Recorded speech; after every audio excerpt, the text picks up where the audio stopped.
Assalamualaikum warahmatullahi wabarakatuh. Waalaikumsalam warahmatullahi wabarakatuh. Kembali kita malam ini akan ada wawancara dengan salah satu seorang pengusaha yang sukses. Tapi di bidang apakah usaha Mak Dodol ini? Nanti kita lihat ya. Nanti pemirsa berita ini. Selamat malam. Malam, Mak Pak. Dodol. Malam. Iya, jadi ini musim corona ini di malam hari ini kita mau mendengarkan gimana caranya Mak Dodol itu bisa menjadi seorang pengusaha yang sukses. Meskipun di pandemi seperti ini, Pak ya. Iya, Oke. Sebelumnya saya akan memberitahu bahwa saya ini suksesnya di bidang kuliner ya. Makanan ringan gitu. Kue bolu kampung. itu memang ringan ya Pak ya? Ringan. Itu kalau di ini ringan, dia ringan 11-12 sama kapas. Nah, ini satu usaha yang unik ya. Dia satu makanan tapi bisa ringan gitu. Pasti cara pembuatan kue bolu ini sangat jarang orang mengetahui cara pembuatannya. Kemarin kita tanya lagi sama Mbak Dodol, itu kok bisa kue bolu itu bisa ringan gitu? Karena memang itu ya, satu dunia ini itu mungkin resepnya hanya keluarga saya aja yang punya. Oh gitu. Bisa ringan seperti itu kue bolunya. Itu hanya keluarga saya, dari atuk saya, moyang saya kan, atuk saya, bapak saya ke saya. Dalam satu keluarga Bapak lah yang dapatkan keturunan untuk membuat kue bolu itu ya? Iya, saya ada lima beradik. Saya anak paling tua. Saya lah yang mewarisi resep itu. Jadi gimana cara pembikinan ini Pak? Kayak gitu aja, bikin aja. Itu Adon, pakai ilmu-ilmu gitu atau memang ada bahan-bahan tertentu gitu? Kalau bahan-bahan tertentu jelas Pak ya. Kita menggunakan tepung, dan itu pun bukan tepung sembarang gitu. Ada tepung, gula, telur, itu saja. Karena kita tidak menggunakan pemanis buatan, kita tidak menggunakan pengawet buatan, itu tidak ada. Kita alami saja. Dan kalau ditanya tadi harus ada jurus-jurus tertentu, tidak pakai jurus tertentu. Cuman ada ritual tertentu. Harus gitu dulu. Main ini dulu, apa yang lagi heboh-heboh sekarang itu, tari-tari pakai musik itu. Boleh disebutkan di sini tidak ya? Tadi yang pakai musik itu ya? Yang apa? Boleh disebutkan nggak itu aplikasinya tuh? Oh, salah. Enggak saya. Jadi Semacam TikTok gitu. TikTok. Aplikasi TikTok. Ya itu kan lagi booming juga tuh aplikasi. Iya, di kampung saya pun itu banyak TikTok gitu. TikTok. Itu kalau pas lagi dipukul, kalau kena kepala, TikTok katanya, langsung pingsan. Jadi gitu Pak. Jadi juga sekarang ini pun kita sudah buka cabang. Apa namanya tuh, kalau kita bikin cabang itu bahasanya apa? Outlet ya. Iya. Outlet ya. Nah, bikin cabang sudah di 7 negara Pak. Ya, Nigeria, Zimbabwe, Afrika Selatan, pokoknya daerah-daerah sana. Daerah apa sih namanya? Afrika ya. Afrika, siap. Afrika, aborigin, di tepi sungai Amazon. Di tepi sungai Amazon pun kita buka. Alhamdulillah Bapak Mak Dodol ini enggak ini juga ya, enggak gosong seperti ini ya. Apa maksudnya tuh bukan gosong? Karena sering bakar bolu itu ya. Iya, enggak hitam gitu. Ya karena kita memang gitu Pak. Ya sebelum itu kita pakai dulu apa? Apa sih namanya tuh kalau untuk Baby oil. Baby oil dulu. Pakai minyak telon. Jadi kembali Pak, itu kalau bahan-bahan untuk pembuatan kue bolu itu apa aja yang kita butuhkan, Pak? Itu tadi tepung, telur, sama gula, itu saja. Itu aja ya. Itu gulanya pakai gula apa, Pak? Gulanya itu gula pasir biasa, cuman adalah semacam anu sedikit lah gitu. Diaduk gitu ya. Ada apa lagi itu sedikit lah gitu. Jadi Karena dalam khusus kan. pembuatan kue bolu itu dalam satu kotak itu berisi berapa, Pak? Itu isi 100. Satu kotaknya isi 100, ada yang isi 50. Untuk kalangan menengah ke atas itu ya yang isi 100. Kalau untuk kalangan menengah ke bawah itu yang isi 50 gitu. Kita menyesuaikan pasaran lah gitu. Menyesuaikan pasar. Ini kita nih, Pak, biasanya tuh kan kalau orang itu kan ngantar-ngantar itu kuenya itu kan pakai mobil box itu. Iya. Kalau kita enggak, Pak. Kita pakai Lamborghini. Lamborghini ya? Lamborghini, Ferrari. Ini luar biasa nih penonton. Ya, Tapi istri masih 4 juga? Enggak, 7? masih 4. 4 ya? Konsisten tetap 4. Konsisten ya? Itu Jadi- kita sudah banyak itu, Pak. Udah banyak sekali peminat-peminat daripada kue bolu yang kita buat. Iya. Jadi kita penonton bisa kalau berminat untuk membeli kue bolu Mak Dodol ini bisa langsung ke ada Facebook atau micet gitu, Pak. Ada. Kalau Facebooknya itu Bolu JP Betuah. Nah, Itu namanya. apa namanya? Sekali lagi biar teringat penonton. Bolu JP Betuah. Oke. Di kampung Bapak nggak ada gitu ya? Ada. Ada. Tak ada. Kalau sana kopi pakai gelas biasa aja, Pak. Itu pun kita tumbuk dulu kopi dia. Di sini memang nggak ada gelas. Iya, saya pun heran. Awal-awal saya heran, kok plastik gitu kan. Terus ada tutupnya gini. Luar biasa memang. Kota memang gitu mungkin, Pak ya. Iya. Nah, mau merokok nih, boleh merokok tadi ya. Tak salah ya. Jadi gitu, Pak. Apa lagi nih? Jadi cerita yang paling unik dalam Bapak membuat kue bolu itu apa gitu? Yang susah sewaktu merakitnya bahan-bahan. Ini kan bisa bermanfaat juga sama penonton yang ada di channel ini ya kan, sangat bermanfaat. Kenapa? Itu kue bolu ini adalah ciri khas satu daerah. Ini kuenya enak ya, sifatnya itu tidak membosankan, tidak membuat orang itu ibaratnya kalau makan kue bolu itu cepat jenuh, bosan, tidak enak lagi nanti dimakan. Karena kue bolu ini saya pernah makan juga. Oh, pernah, Pak ya? Iya. Jadi kue bolu ini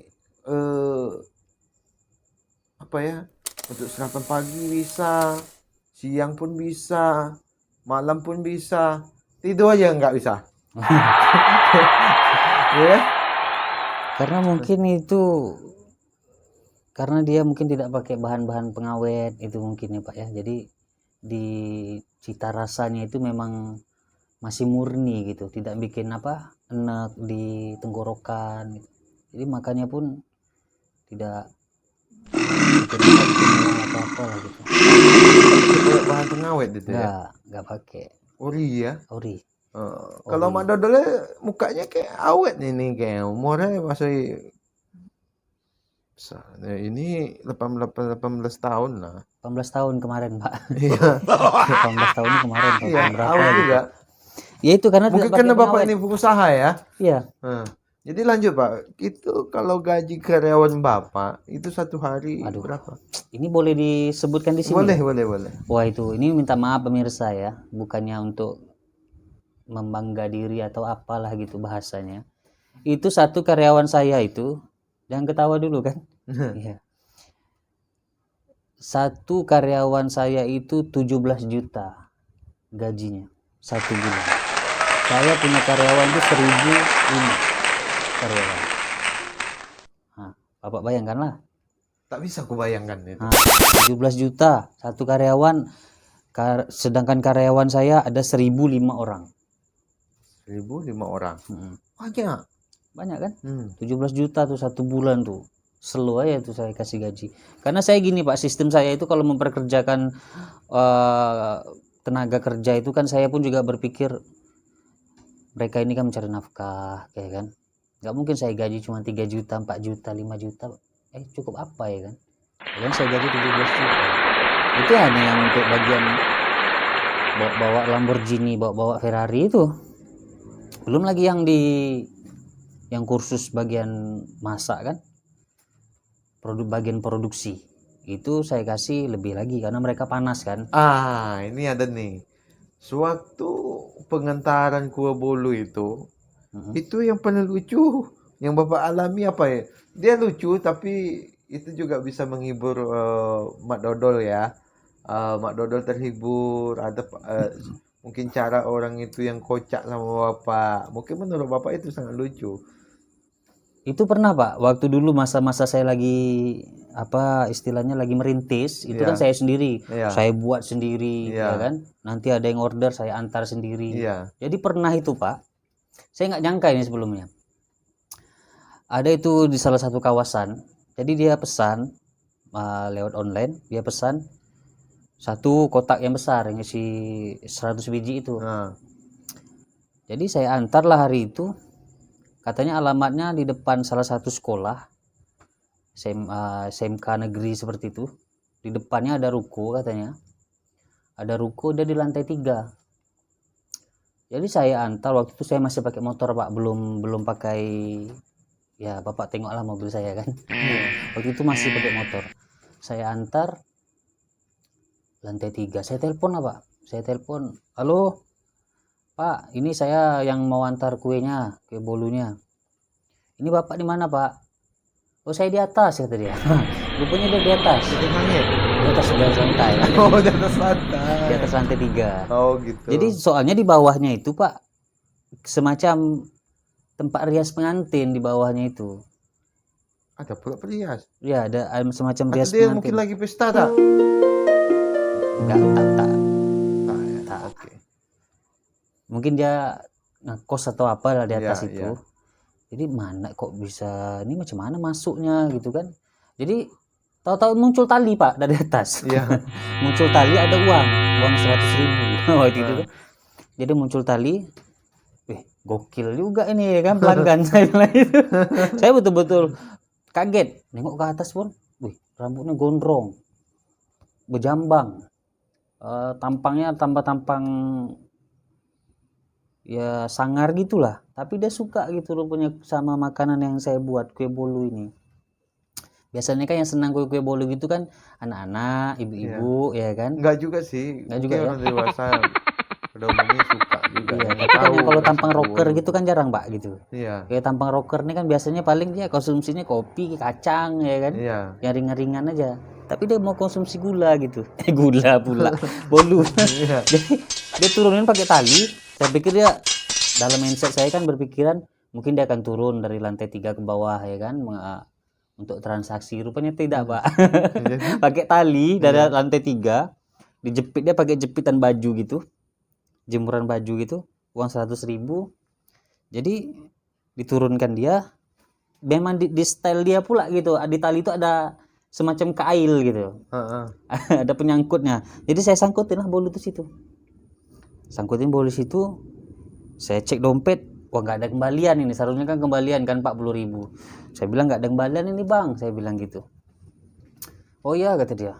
Saya jepitin lagi uangnya, ditarik sama dia kue bolu tuh. Di uangnya, yang uang pas saja saya bilang gitu kan. Jadi uang pas yang tadi yang mau dibayar tuh digulung dia, dilempar ke bawah. Saya sambutlah dari bawah, itu pun tidak dapat saya sambut. Untung tak campak ke longkang. Kalau tak tuh habis duit basah. Kenapa nggak waktu itu Bapak ambil duit 100 itu langsung kabur? Wah, janganlah Pak. Karena kita kan menjaga lah gitu kan. Menjaga kepercayaan konsumen lah gitu. Jadi itu lucu. Ternyata Mak Dodol ini walaupun ada kesempatan untuk berbuat jahat dan mendapatkan keuntungan yang besar, Tapi Mak Dodol ini tidak mau seperti itu untuk merintis usahanya.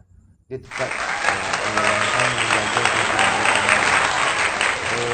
mungkin karena Mak Dodol ini jujur, makanya dia berhasil Iya. sampai memiliki mobil Lamborghini. Lamborghini ya? Lamborghini. Lamborghini. Ah, Lamborghini. Gini. Lamborghini. Gini. Makanya kayak gini lah. Makanya Mak Dodol ini berhasil. Ya. Lanjut, Pak. Karena memang kunci kesuksesan itu terutama itu kejujuran, Pak. Kejujuran, keikhlasan kita. Teruslah kita berikhtiar lah kan, berusaha. Kenapa waktu kalau ikhlas kan udah bagi aja gitu? Iya pula Pak, tapi dapur kawan tak berasap. Apalagi saya dapat ya kan. Kalau main bagi-bagi, kalau kayak saya sekarang ini, ya ini baru. Nanti kita bikin siapa yang pesan itu satu kita. Kalau udah 2 kali dia pemesanan kita kasih gitu kan. Ada bonus Kita juga ya? ada kantong plastik Pak. Jadi tidak hanya bolu saja, tapi ada mika, ya kan tempatnya itu saya berikan sama kantong plastik. Oh itu bonus ya? Iya. Kan tidak hanya bolu kan? Iya. Berarti saya tidak bohong dong, ya kan? Iya. Kadang pun juga kalau dia pesannya banyak kan banyak lagi saya kasih kantong plastiknya, ya kan? Iya. Kalau dia pesan sampai 3, 4, 5 kotak kan, tentu saya kasih lagi plastiknya 5. Itu ada yang bilang, terlalu manis kata dia kan. Kita coba kita imbangi lagi gitu. Tapi pelanggan itu masih tetap ya berlangganan walaupun dia ada komplain atau ya, apa. Justru itu Pak bikin kita jadi koreksi terus kan. Iya. Kadang itu kan kalau kita selalu berbuat aja tanpa ada sandungan, itu kan kita tidak tahu ada kesalahan atau tidak. Dengan adanya kesandungan-sandungan seperti itu kita Tapi jadi koreksi lagi. Yang komplain-komplain tadi yang bilang manis, ada rasa telur Pak, terlalu kuat. Jadi mereka itu masih tetap berlangganan, tetap order gitu atau gimana? Masih Pak. Kalau udah dia mati baru tak order lagi. Oh masih tetap order deh ya? Iya. Oh kalau saya ngambil kesimpulan kayak gitu tuh mungkin duit masuk waktu itu kurang, jadi makanya rasanya tetap asin. Oh, iya. Tapi kalau itu pemasukannya bagus, dia akan bilang itu roti kue bapak roti atau kue? Kue bolu. Kue bolu. Kue bolu itu akan dibilang rasanya manis. Kenapa? Pendapatannya bagus. Iya. Dia akan bilang manis. Itu Pak. Kayak gitu. Mungkin gitu Pak ya. Ya. Tapi saya ada sedikit cerita ini Pak. Waktu dulu saya zaman saya lagi merintis itu. Saya masih pakai kendaraan roda 2.